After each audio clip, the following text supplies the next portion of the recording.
आज गोकुळ कट्ट्यावर आपण पाहतोय शिरोळ तालुक्यातील दानोळी गावातील संकेत रोहित पाराज आणि त्यांचे वडील निमगुंडा पाराज यांची यशोगाथा.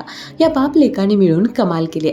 त्यांचा गायीचा गोठा आहे. यामध्ये एकूण 15 जनावरं जे की सर्व गायीच आहेत. इथेच ब्रीडिंग सुद्धा केलं जातं. इम्पोर्टेड सिमेंट वापरून गायीच्या पाड्या तयार केल्या जातात.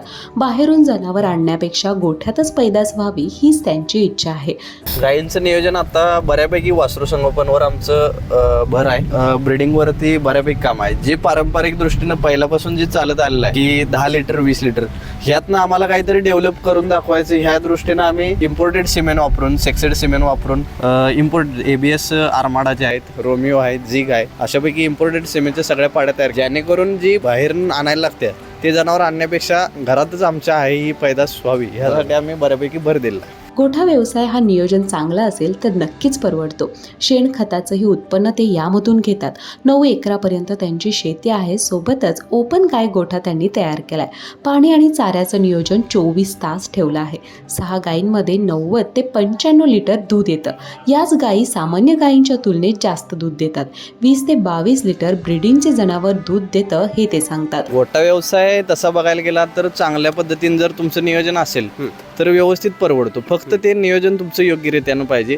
जेवढं तुम्ही कॉस्टिंग देताय त्या मानात तुमचं उत्पन्न पण पाहिजे. आधुनिक तंत्रज्ञान वापर केल्यामुळं जे बेनिफिट राहणार आहे किंवा प्रॉफिट राहणार ते उलट चांगलं राहणार आहे. कारण डोंगरे साहेब पण आलते आपल्या गोट्यावर विजिट दिली होती. त्यांनी पण चांगलं मार्गदर्शन केलं. आम्हाला वाटत नव्हतं की एवढं आम्ही केलोय आणि आमची दाद घेतील, पण चेअरमन साहेबांनी दाद घेतलं. परत आमच्या संस्थेचे चेअरमन त्यांनी सुद्धा दाद घेतली. त्यामुळे ते आम्हाला पण प्रोत्साहन वाटलं की काहीतरी केल्यासारखं हे झालंय आमचं. मुक्त गोठा आणि गायींचे ब्रीडिंग, शेणखत, दूध उत्पादन यातून ते लाखोंची कमाई करतात. डिप्लोमा ॲग्री त्यांचं शिक्षण झालं असून ते जॉब करत गोठा आणि शेतीत दोन्ही बघतात. माझं डिप्लोमा ॲग्री झाले. डिप्लोमा ॲग्री ते करत आता जॉब करताय की शेतीवरती? जॉब करतो प्लस जनावर. काय जॉब करताय आपण? जॉब मार्केटिंगचा.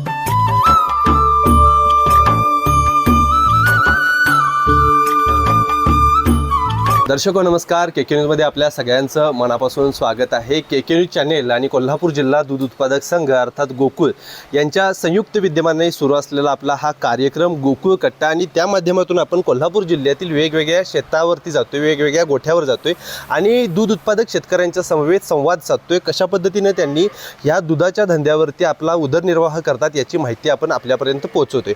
आज मी बघायला गेलं तर शिरोळ तालुक्यातील दानोळी या गावातील निमगुंडा पाराज आणि त्यांचे 2 चिरंजीव संकेत पाराज आणि रोहित पाराज यांच्या समवेत इथं आहे. नमस्कार. काय सांगाल, एकंदरीत बघायला गेलं तर आज तुमच्या गोठ्यावरती किती साधारणतः जनावरे आहेत? 15 आहेत. 15 जनावरे आहेत. त्यामध्ये बघायला गेलं तर आता जनावरांच्या मध्ये सगळ्या जवळपास गायी आहेत. त्याचं कसं काय नियोजन सांगाल, काय सांगाल? गायींचं नियोजन आता बऱ्यापैकी वासरू संगोपनवर आमचं भर आहे.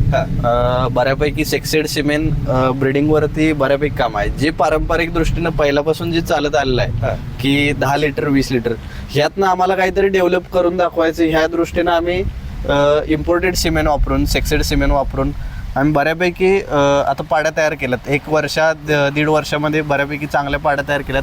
त्यावेळी आता आपल्याकडं 5-6 पाड्या आहेत.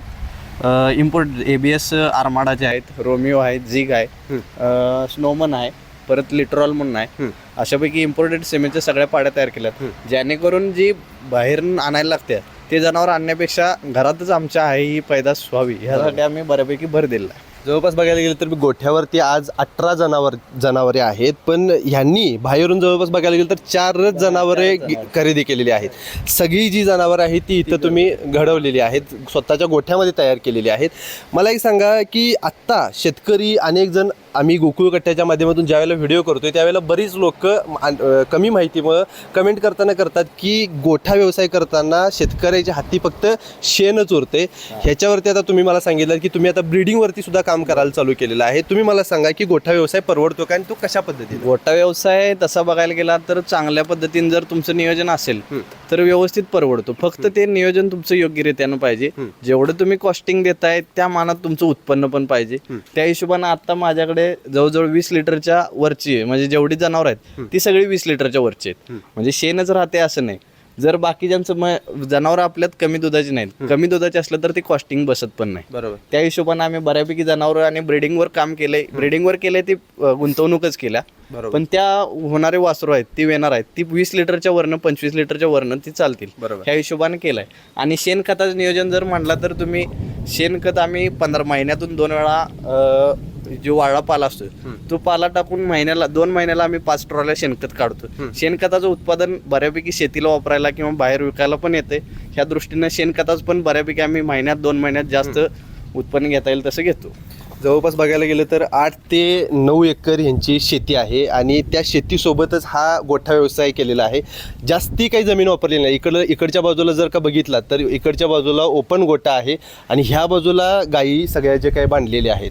नियोजन एकदम व्यवस्थित आहे. गोठा जर का ह्या बाजूला बघितला तर गोठा एकदम स्वच्छ आणि गायी पण एकदम व्यवस्थित भरीव अशा गोठ्यामध्ये बघायला मिळतात. मला एक सांगा, आता तुम्ही ह्यांचं चाऱ्याचं नियोजन कशा पद्धतीने ठेवता? चाऱ्याचं नियोजन आपल्यापर्यंत बऱ्यापैकी ऊस असते, वाळ्या वैरणीच नियोजन आणि मुरघास जसं मक्का आमच्या शेतात उपलब्ध होईल तशा पद्धतीनं स्टेप बाय स्टेप आम्ही मुरघास घरीच तयार करतोय. गोकुळ संघाच्या बॅगा घेतोय 500 किलोच्या आणि त्याच बॅगा आपलं स्वतःचं स्टँड आहे त्याच मुरघास केलं जाते. मुरघास, वाळं वैरण, आपलं कुट्टा किंवा कडबा आणि बाकीचं ऊस आणि हत्तीघास असते. ओपन गोठा असल्यामुळे पाण्याचं काय मग तिकडे सोय केलेली आहे का? ओपन गोठा असल्यामुळं कंटिन्यू त्यांना 24 तास, आता हे उन्हाळा आहे, उन्हाळ्यात सुद्धा त्यांना 24 तास पाणी अवेलेबल व्हावं या दृष्टीनं तिथं जवळजवळ 100-200 लिटर 100 ते 150 लिटर पाण्याचं हे केलेलं आहे नियोजन. कंटिन्यू भरलं असते. त्यांना ज्यावेळी हवा आहे त्यावेळी त्यांनी पाणी पिऊ शकतात ह्या हिशोबानं केलेलं आहे. आता ओपन गोठा करायच्या अगोदर ज्यावेळेला तुमचा बंदिस्त गोठा होता, बंदिस्त गोठा आणि ओपन गोठा मधला जर का फरक सांगायचा झाला तर तो कशा पद्धतीनं काय सांगा? बंदिस्त गोठ्यात आणि ओपन गोठ्यात जर फरक बघायला गेला तर बंदिस्त गोट्यापेक्षा ओपन गोट्यात बऱ्यापैकी श्रम वाचते. आमचं जे कष्ट होतं, शारीरिक कष्ट वाचलं, प्लस आम्ही जी 4 जनावरं हँडल करू शकत होतो बांधून, बरोबर, ती आज आम्ही 10 ते 15 जनावरं 17 जनावरं आम्ही आता हाय ओपन गोट्यावर हँडल करू शकतोय. आणि काम फक्त किती 2 तासात आमचं काम आवरते. बरोबर. ओपन गोट्यात असल्यामुळं जनावरं शेण काढायचं म्हणजे ताप होत नाही. बरोबर. आणि बाकीच्या गोष्टी ओपन पाणी पाजवायचं काय अडचण नाही. वैरणीत जे चाऱ्याचं नियोजन आहे ते पण कंटिन्यू त्यांच्या समोर आहे. 24 तास जनावरं चारा खाऊ शकतात आणि 24 तास त्यांना पाहिजे तेवढी अवेलेबल असेल तेवढी पाणी पिऊ शकतात. ह्या हिशोबाने केलंय, त्यामुळं शारीरिक श्रम आमचं वाचलेलं आहे बऱ्यापैकी. थोडक्यात बघायला गेलं तर ओपन गोठा जर का नसता तर एवढी जी जनावर आता तुम्ही गोठ्यामध्ये बिनदुधाची पाळलेली आहेत, म्हणजे आता त्या काही जवळपास नाही मला तर 5 ते 6 जनावर गाभण असतील, ती पाळणं ओपन गोठा नसता तर अवघड झालं असतं. अवघड झालं असतं शेणामुळे किंवा त्या हाय ते कॉस्टिंग देणं प्लस त्यांच्या मागं शेण काढत बसण्यात ते टायमिंग जे जाणार आहे ते टायमिंग आमचं वाचलं बऱ्यापैकी. आणि आता साधारणतः ह्या 18 जनावरांच्या पैकी दुधाच्या किती आहे? दुधाच्या आता टोटल तशा बघायला गेला दुधाच्या आता 6 आहेत चालू. 6 मध्ये आता आपलं दूध आहे 90 ते 95 लिटर आता दूध आहे 6 मध्ये. सुरुवातीची म्हणजे आपले गोठ्यातले बऱ्यापैकी होत्या 4-5, पण ही बऱ्यापैकी आता जवळजवळ ह्या गाईची जवळजवळ 12 ते 13 लिटर झाल्यात. याच्यापासून बऱ्यापैकी पैदास चांगली झाल्यात. आता हीच गाई आहे 25 ते 27 लिटरची गाई आता चालू. आणि ही जी आहे म्हणजे पाडीची ब्रीडिंगवर आम्ही तयार केली ती 40 लिटर आता म्हणजे दुधाला चालत्या. बरोबर. आता ती ड्राय पिरियडला आहे पण 40 लिटर आवरेजनं चालते. 40 लिटर स्वतः आम्ही काढलेलं आहे. ब्रीडिंग वरती काम म्हणजे हे जे आयडिया आहे ही कुणाची आहे? म्हणजे पहिला ब्रीडिंग मध्ये म्हणजे कसं शक्यतो आम्ही सर्च करत बऱ्यापैकी मी आणि बंधुराज वडील आम्ही तिघं पण सर्च करत गोटा केलंय. असं पारंपरिक दृष्टीने नाही करायचं, यातनं काहीतरी फायदा व्हायला पाहिजे. अगदी बरोबर. कारण ज्यावेळी 25 लिटर गाई दूध देत्या त्यावेळी आटताना ती गाई काहीतरी 10 लिटर होत्या. 10 लिटरचं कॉस्टिंग त्यावेळी शेतकऱ्याला परवडत नाही. ह्यासाठी ती कंटिन्यू दुधाचं अवरेज वाढत जाईल किंवा त्यातनं उत्पादनातनं जे पैसे प्रॉफिट राहणार आहे ते प्रॉफिट राहावं ह्या हिशोबानं ब्रीडिंगमध्ये पण हे केलं. आणि ब्रीडिंगमध्ये केल्यामुळे आम्हाला फरक बऱ्यापैकी जाणवले की जनावरांच्या जे चेंजेस होत्या, आर्डर क्वालिटी, कासेज डेव्हलपमेंट किंवा बाकी जे शरीराची वाढ, त्यात फरक बऱ्यापैकी जाणवला. प्लस दुधात जी आई समजा हे जी आई एक 10 लिटर देत्या तर ते जे होणारं जे ब्रीडिंग चांगलं आहे ते 15 ते 20 लिटर पर्यंत वाढू शकतं. मग ह्या हिशोबानं आम्ही बऱ्यापैकी ब्रिडिंगवर काम केले चांगलं. ॲव्हरेज जनावर आणि ब्रिडिंगचे जनावर त्याच्यामध्ये जर का फरक सांगायचा झाला तर तो कशा पद्धतीने असू शकतो? अवरेज जनावरांमध्ये कसं होतं, चारा पण भरपूर खातात जनावर. हा. अवरेज जनावर म्हणजे खायला गेलं तर चारा तेवढाच हा. खातात. ब्रिडिंगचे जनावर पण चारा तेवढाच हा. खातात. थोडा कमी जास्त फरक, हा. पण दुधाचं उत्पादन आहे ते ब्रिडिंगची जनावर जास्त. तुम्हाला जास्त देणार. म्हणजे ते किती साधारणतः किती लिटरचा फरक पडू शकतो? तरी पण जर समजा तुमचं रेग्युलर जनावर जर तुमचं एक 15 लिटर देत असेल तर ब्रिडिंगचं जनावर तुम्हाला पहिल्याला 20 ते 22 लिटर पर्यंत दूध तर देऊ शकते. म्हणजे त्या ह्याच्यापासून उत्पन्न झालेलं. मग ते वाढत वाढत प्रत्येक वेताला जर वाढत जाईल तसं आपल्याला फायदा पण चांगला होतो. आज जवळपास 18 गायींच्या पैकी गोठ्यामध्ये दूध देणाऱ्या गायी नाही म्हटलात तरी बघायला गेलं तर 6 ते 7 आहेत. 6 आहेत आणि त्यावरती एक 90 लिटर दूध सध्या ह्यांचं दिवसाला पिळतंय. बाकीची जी सगळ्या ज्या काही गायी आहेत त्या ब्रिडिंगवरती काम केलेलं आहे आणि ही बघायला गेलं तर आजची उद्याची इन्व्हेस्टमेंट आहे असं म्हणायला गेलं तर काय हरकत नाही. मला आता एक सांगा की हे सगळं जे करताय, गोठा व्यवसाय करताय, चारा झाला, पाणी झालं, त्यासोबत आता मुक्त गोठा आणि तुमच्या मुक्त गोट्याला जोडून असणारी तुमची शेती, त्यासाठी ह्या गोट्याचा कसा वापर करताय? मुक्त गोट्यामुळे काय होतं, सकाळी फक्त आम्हाला 2 तास, संध्याकाळी 2 तास काम करावं लागतं. पण जे शेणखत आहे माझं 2 महिन्याला शेणखत 5 ट्रॉल्या खत निघते. शेणखतामुळे जे मला बाहेरनं विकत घ्यायला लागत होतं शेणखत, ते माझं घरचं शेणखत झाल्यामुळे दर वर्षाला जवळजवळ माझं 1 ते 1.5 लाखाचं शेणखत माझ्या स्वतःच्या शेतात तयार होते, घरनंच तयार होते. त्यामुळे तो एक फायदा, बेनिफिट चांगला झाला. त्यामुळे शेती पिकाला पण माझं उत्पादन वाढलं शेणखतामुळे. मग अशी तुम्ही बोलताना एक मुद्दा मांडलात की आधुनिक पद्धतीने शेती. गोकुळ दूध संघाचे चेअरमन अरुण डोंगरे यांनी सुद्धा बोलताना से म्हणतात की जर का तुम्ही पारंपरिक पद्धतीने ही गोठा शेती करत, गोठा पाळत असला किंवा दुग्ध शेती करत असलात तर ही तुम्हाला परवडणारी नाही आहे. तुम्ही पारंपरिक पद्धतीने केलात तर हे परवडणारं नाही आहे, जुन्यासारखं राहिलेलं नाही. या आधुनिक तंत्रज्ञानाचा जो काही वापर आहे तो करायला पाहिजे. तुम्हाला ह्याच्याबद्दल काय वाटते? आधुनिक तंत्रज्ञानाचं तसं बघायला गेला तर आधुनिक तंत्रज्ञान वापर केल्यामुळे जे बेनिफिट राहणार आहे किंवा प्रॉफिट राहणार ते उलट चांगलं राहणार आहे. कारण डोंगरे साहेब पण आलते आपल्या गोट्यावर विजिट दिली होती. त्यांनी पण चांगलं मार्गदर्शन केलं. आम्हाला वाटत नव्हतं की एवढं आम्ही केलोय आणि आमची दाद घेतील, पण चेअरमन साहेबांनी दाद घेतलं. परत आमच्या संस्थेत चेअरमन त्यांनी सुद्धा दाद घेतली.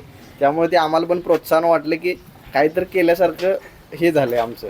आणि बऱ्यापैकी पारंपरिक आणि आधुनिक पद्धतीत जर विचार करायला गेला तर आधुनिक पद्धतीने जर हे केलो तर आत्ताच्या कॉम्पिटिशनला किंवा दुधाच्या ह्याच्यात कॉम्पिटिशनला तर आधुनिक पद्धतीने केलं तरच प्रॉफिट आहे याच्यात. चेअरमन ज्यावेळी पहिल्यांदा म्हणजे येणार आहेत म्हणून सांगितले त्यावेळी आम्हाला पण म्हणजे एवढं कधी विचार केला नव्हता की चेअरमन येतील आणि आमच्या गोट्याला भेट देतील. बरोबर. पण चेअरमन आल्यामुळं आणि भेटल्यामुळे आणि चेअरमनाने पण आम्हाला सल्ला दिला की तुम्ही योग्य पाथवर आहे. तुमचं जे आधुनिक पद्धतीने जे चालू आहे ब्रिडिंगवरती काम, त्यामुळं बऱ्यापैकी आम्हाला प्रोत्साहन मिळालं. आणि आम्ही अजून आता पण ब्रिडिंगचं सिमेंट, इम्पोर्टेड सिमेंट, ज्यासाठी 2-2 हजार 3-3 हजार रुपये आम्ही सिमेंटसाठी आता कॉस्टिंग पैसे लावलेले आहे. तुमचं शिक्षण काय झालेलं आहे? माझं डिप्लोमा ॲग्री झाले. Diploma agri. ते करत आता जॉब करताय की शेतीवरती? जॉब करतो प्लस जनावर. काय जॉब करताय आपण? जॉब मार्केटिंगचा. आता मला सांगा की एवढं शिक्षण झालेलं आहे, त्यासोबत तुम्ही इकडे जनावरांच्याकडे बघताय. शेती परवडते का? गोठा व्यवसाय परवडतो का? परवडत असेल तर कशा पद्धतीने नियोजन करणाऱ्यांनी केलं पाहिजे? या व्यवसायामध्ये पडताना कुठल्या पद्धतीची काळजी घ्यायला पाहिजे त्याच्याबद्दल काय सांगा? शेती पण परवडते आणि जनावर पण परवडतात. फक्त ह्याचं नियोजन कसं पाहिजे, जेवढं तुम्ही कष्ट करताय त्याच्यापेक्षा उत्पन्न तुमचं जास्त निघलं पाहिजे. उत्पन्न जास्त निघायला तुमचं बेसिक गोष्ट म्हणजे आता जी मगाशी सांगितलं मी ब्रिडिंगवरती, बेसिक गोष्ट जर ब्रिडिंगवरतीच जर काम असेल, जर जातीतच तिच्यात दुधाचं गुण असेल तर ती 100% दूध देणार. बरोबर. जर आपण रेग्युलर पद्धतीने, पारंपरिक पद्धतीने केलो तर त्याचा काहीच उपयोग होणार नाही. आपल्या इथले शेतकऱ्यांचं चुकताय काय की घेताना गायी घेतात इथल्या लोकलच्या, लोकल मार्केटमध्ये जाऊन तिथलीच गाय बघायची, तिथलीच घ्यायची आणि त्याच्यानंतर ते 3 लिटर 5 लिटर किंवा 7 लिटर एवढ्यापर्यंत जर का पिळत असले तर ते परवडणार नाही. ह्याच्याबद्दल तुम्हाला काय वाटते? 3 लिटर 5 लिटर शक्यतो हे परवडणारच नाही शेतकऱ्यांना. गाय असेल, म्हैस असेल पकडून. आता ते दुधाच्या दराच्या हिशोबानं असेल किंवा बाकीच्या ज्या कॉस्टिंग नुसार बघायला गेलं तर आता चारा पण महाग झालाय. बरोबर. आणि दुधाचे दर कमी आहेत. खाद्याचं पण दर बऱ्यापैकी म्हणजे शेतकऱ्याला न परवडण्यासारखं आत्ताच्या ह्या दुधाच्या रेंजला आणि ह्याला.